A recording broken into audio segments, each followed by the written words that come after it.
still number one. We're still number one by even more days.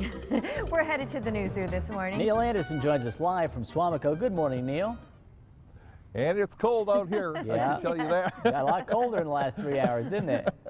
I'm going to get in that heat lamp with that turkey vulture Not over a there. bad idea. The box was a little bit bigger, but hey, you can check out our turkey vulture.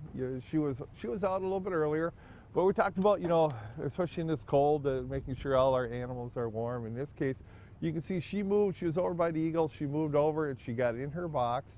And if you notice, you can't see her feet because what she did, she positioned herself to go ahead and warm her feet up. They were probably a little bit cool, being out a little bit earlier. But you can see also, you look at vultures, and here we're looking at a turkey vulture, you can see their head is bald.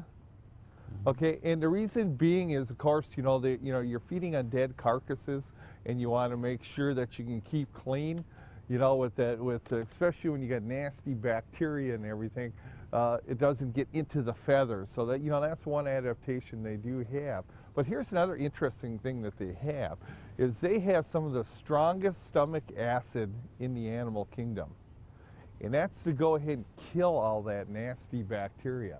That's just awesome, Neil. You're just, this is a really great conversation. Well, I got to tell you this. The first time I ever worked with a turkey vulture, I was down in Illinois, and they said, okay, you got to take this turkey vulture into the vet clinic. I said, okay. So I take the turkey vulture, and I put it in a kennel, and I'm driving the vehicle, and all of a sudden it's like, oh, boy, I couldn't get out of the vehial quick enough. It smelled so bad. Oh. Here's what these guys do. When they're threatened, they vomit. Oh, great. See, just when you thought it couldn't get any worse, they do, and it's so nasty because what they do then is that they're lighter then, they can fly away, but of course, a predator at that time's got all that nasty stuff on them, and they just, it gives them time to go.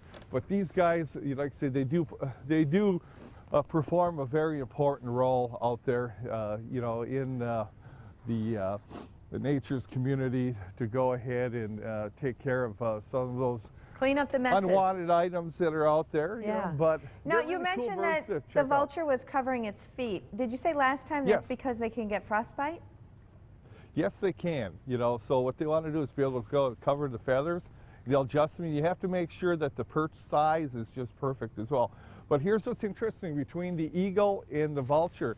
The eagle and the vulture are a little bit different, with their feet and grip strength on a vulture is nowhere near that of an eagle. And even their claws, when you look at that, the nails on there are real blunt. So with them, as far as feeding their young, they would have to, and you're going to like this, Rachel, they have to regurgitate their food because they're not strong enough to carry their food to the little ones. There you go. Well, Neil, thanks so much.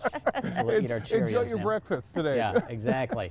I've always loved that word, regurgitate. Oh, well, it's great. Yeah. Thanks, Neil. You have a great day. Let's wait till next year before we use it good. again. Yeah, thanks, Neil.